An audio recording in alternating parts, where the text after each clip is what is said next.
everyone, here we are again to read another book today. I have some helpers with me here today. This is Sean and this is Matt. And Sean is 10 years old and he is in 4th grade, so he's 10. That means he's 5 on one hand and 5 on the other. So 10, 2 whole hands. Matt is 8 years old, so he's 5 on one hand and 3 on the other. They're going to help us read kind of a silly story today. It's called Animal Strike at the Zoo. It's True. And it's written by Karma Wilson. She's our author, and our illustrator, the person that drew the pictures, is Margaret Spengler. Think in your head, what do you think the word strike means? Animal strike at the zoo. So strike means that you're going to stop doing something because you want maybe more of something. Maybe you want to be paid more money or you want some more benefits. So let's see what these animals want at the zoo. Animal strike at the zoo, it's true.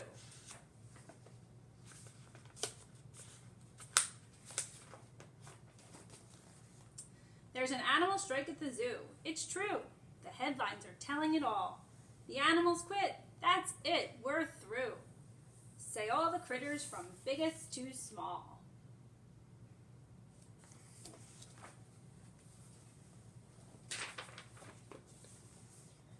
We're paid only peanuts, the elephants shout, and goodness, we're bigger than that. So now they won't trumpet or lumber about. They sit in the shade looking fat.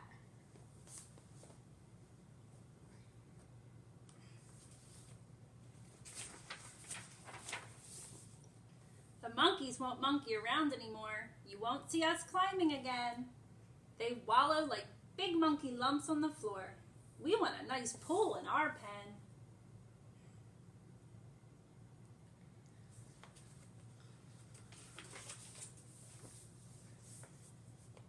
The leopards aren't prowling, the wolf packs aren't howling, the tigers aren't growling, the otters are scowling. Ah! The worst thing has come true. There's an animal strike at the zoo.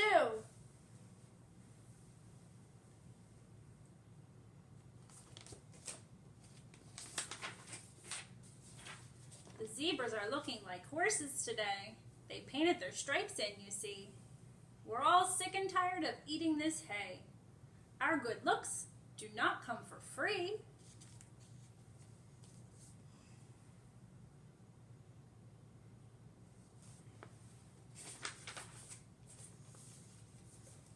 Those silly giraffes are not any better.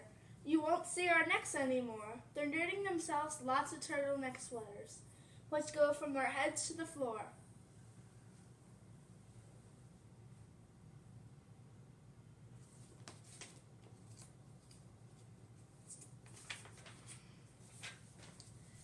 Business these days is as slow as can be. Folks go to the circus instead.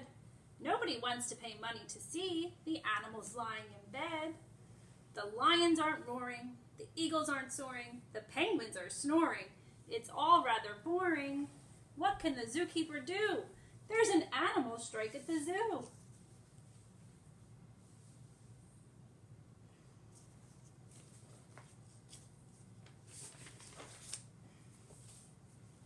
He really is doing the best that he can. The elephants all got a raise. Instead of just peanuts, they now eat pecans, and he offered them 6-hour days.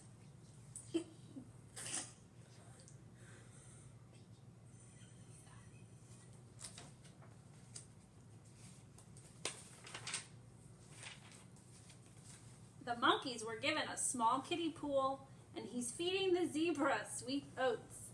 But the monkeys complain that the water is cool, and the zebras demand root beer floats.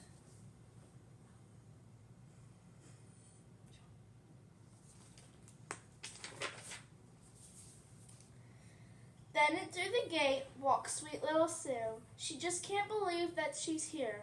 She always wanted to come to the zoo, and she's begged for this trip for a year.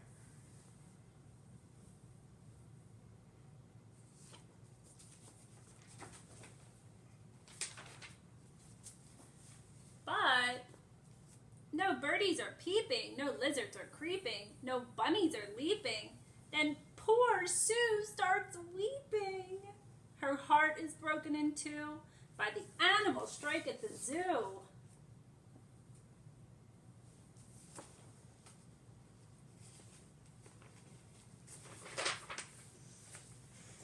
As tears start to streak down her cute, rosy face, the animals watch that wee child. A deep hush of sadness falls over the place. Now the animals are sad.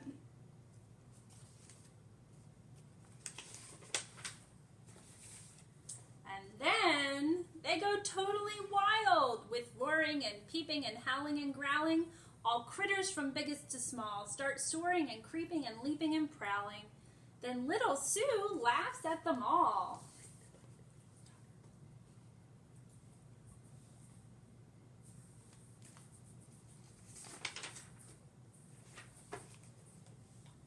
All of the animals find out that day. They actually like what they do. The zookeeper calls the reporters to say, "Hooray! No more strike at the zoo!" They're back to work.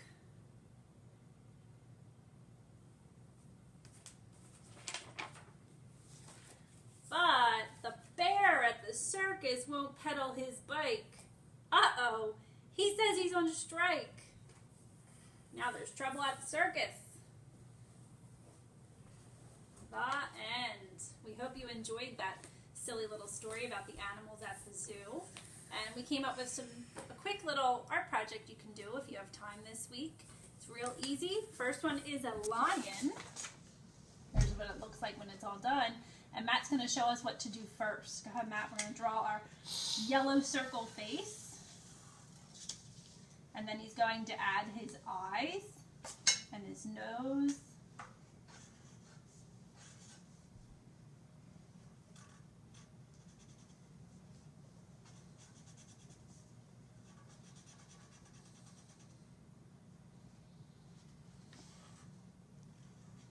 And he can give him some whiskers or freckles there. All right, and then he can color in his face yellow.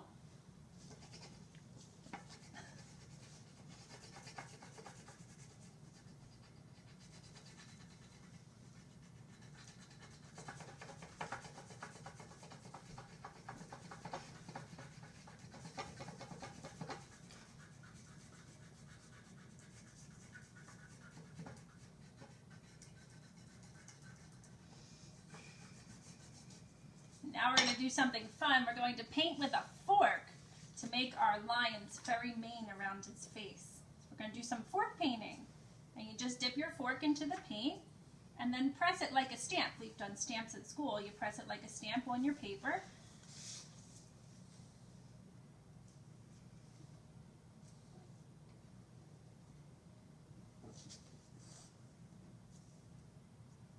You can turn your paper. If you want to, you can turn your paper as you're painting so you can get the top and the bottom and the sides. Do we need some more paint?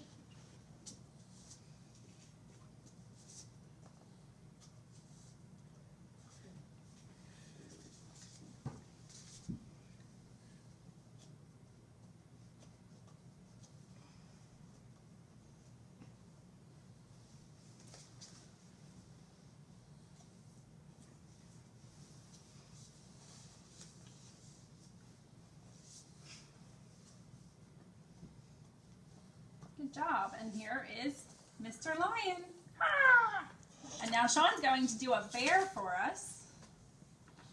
So first he's going to make his nose and his eyes. Draw a heart nose.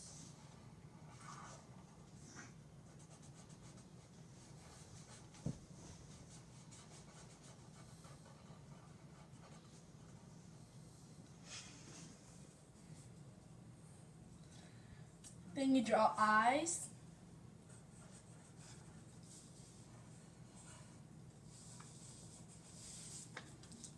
And now he's going to take his fork And dip it in brown paint and do some fork painting with the brown.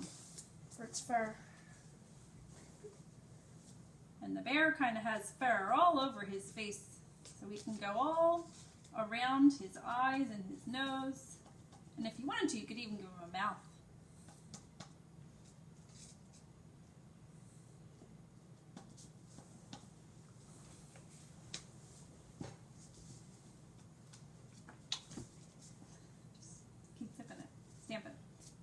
keep moving your fork. If you get a glob of paint like Sean has there, Sean will take some of that and just stamp it up top. And it doesn't matter if they go straight or sideways, because bear hair definitely goes every which way. And then he can go back and he can stamp where this puddle is to give it the lines. Whoop.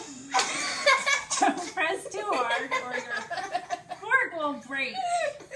So silly. Alright, so there's 2 quick and easy little paintings we can do. Oh, before we forget, the fork kind of threw us off track there.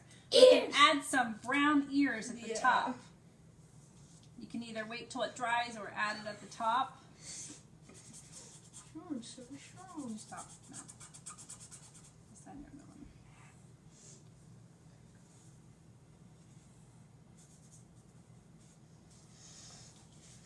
And now we have our bear from the zoo.